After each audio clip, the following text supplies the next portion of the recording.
She kept the house because it felt like home. The kids were settled, and school was very good.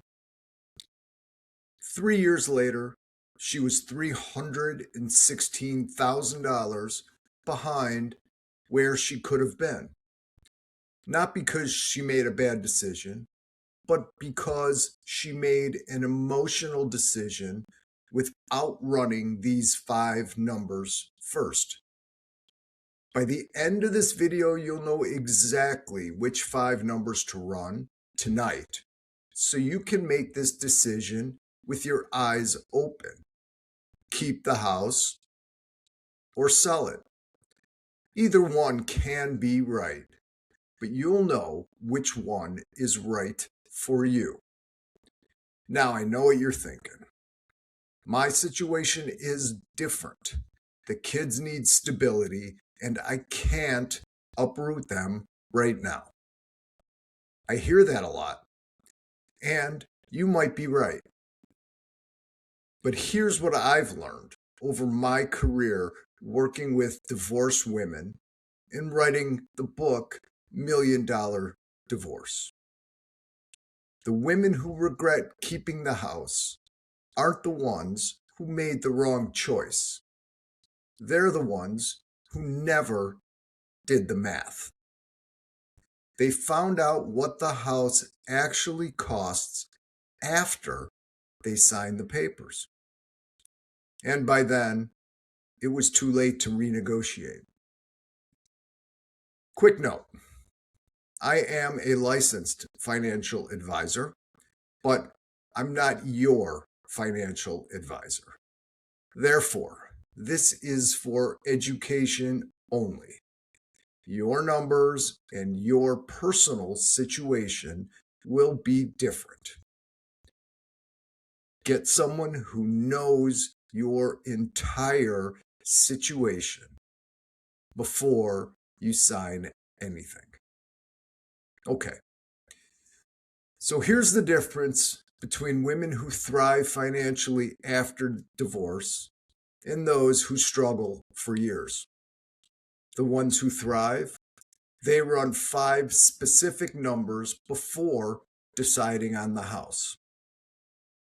The ones who struggle, they run 1 number, the mortgage, and assume that they can afford the rest. Let me show you all 5. The first thing I hear is always, I already know my mortgage payment, so I'm good. Okay, but do you know what it will be if you have to refinance? Because here's what most women miss.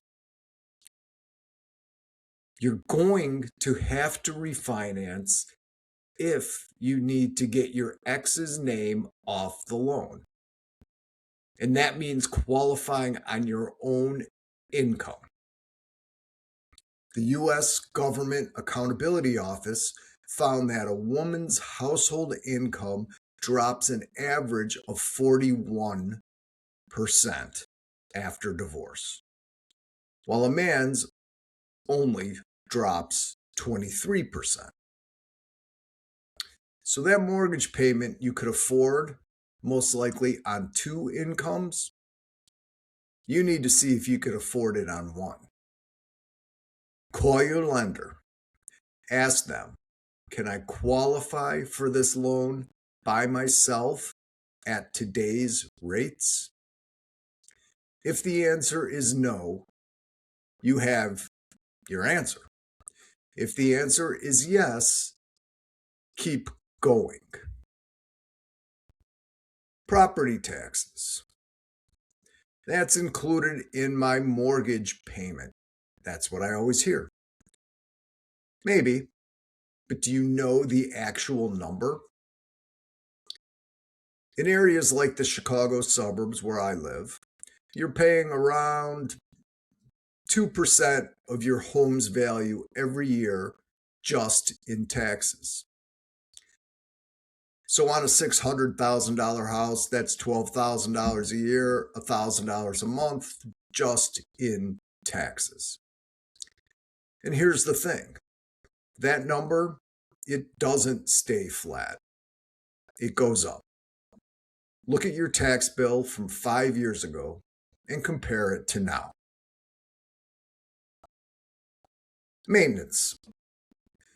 I've lived here 10 years and I know what maintenance costs.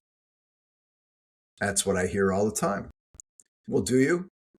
Because when you were married, most likely that was a shared problem. Fannie Mae and State Farm both recommend budgeting 1 to 4% of your home's value every year for maintenance and repairs. We can call that the industry standard. So continuing with our example, on a $600,000 house, that's $6,000 to $24,000 a year in maintenance. Let's call it $10,000 to be reasonable. The furnace goes out, the roof needs work, the dishwasher dies. Remember, these things don't ask for permission. If this is helping you think about your divorce differently, hit subscribe.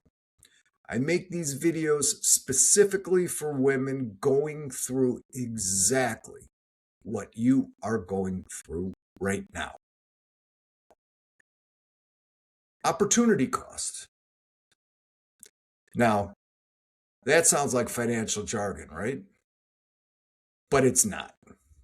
And this might be the most important number of all five. Back to our example. Let's say your house is worth $600,000 and you have $200,000 left on the mortgage. That means you have $400,000 in equity. If you keep the house, that $400,000 is literally locked inside the walls of your house. It's not earning anything. It's not growing. It is just sitting there. Now, of course, I can't promise you any specific return.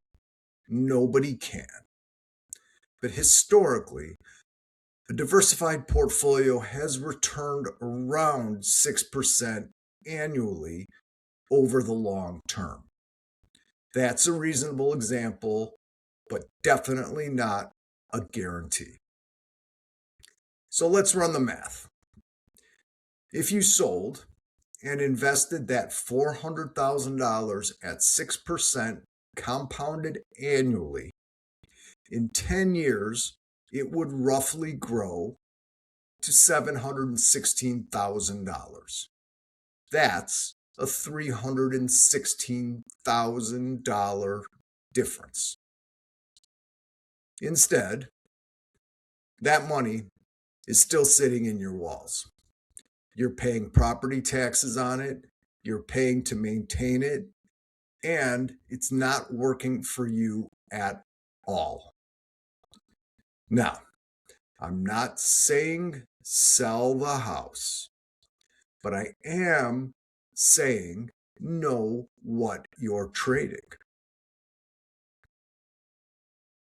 My attorney handled all the tax stuff. Okay, I hear that a lot too. And the answer is always maybe. But here's something a lot of attorneys don't mention.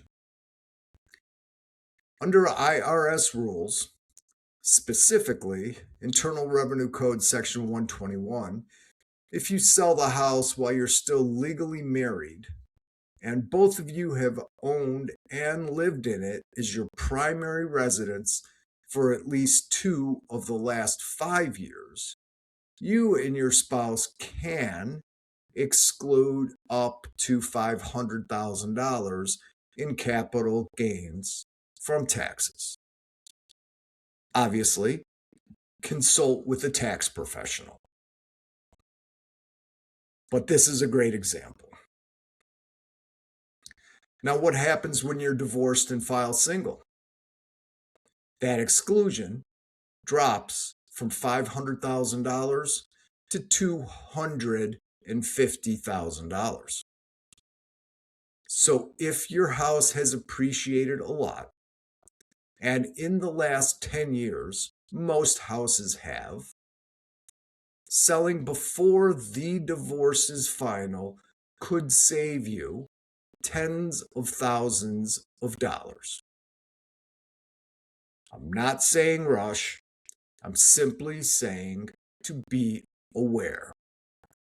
Talk to a tax advisor before you finalize anything, because the timing and the ownership requirements both matter here.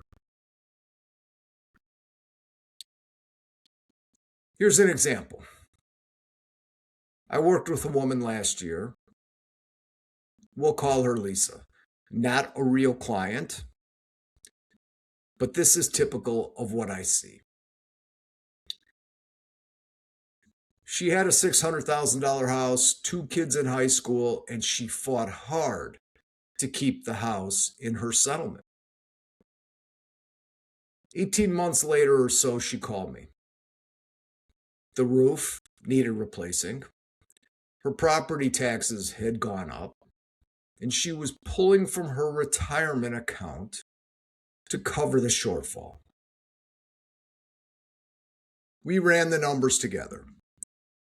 She sold the house, moved to a townhome in the same school district, and freed up $280,000 in equity.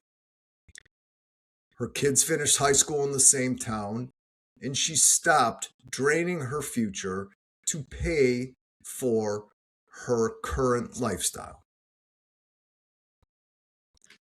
That is what I mean by running the numbers before you decide what the best course of action is for you. Here's what I want you to hear. Selling the house doesn't mean you failed. It doesn't mean you're uprooting your kids, and it certainly doesn't mean you're giving up. Sometimes selling is the smartest financial decision that you can make. It frees up equity, it lowers your monthly costs, and most importantly, it gives you options. And sometimes keeping the house is exactly the right call. If the numbers work, if it gives your family stability, by all means, keep it. What matters is that you decide. Not your guilt, not your fear, not what your mom thinks, you, with the numbers right in front of you. And now that you understand the house decision, there's another trap I see women falling into right after divorce: the retirement account split. Most likely, your attorney handed you a number. You get half of his 401k. Sounds fair, 50-50. But here's the thing. $1 in a 401k is not the same as $1 in cash. Remember, that 401k or IRA has never been taxed.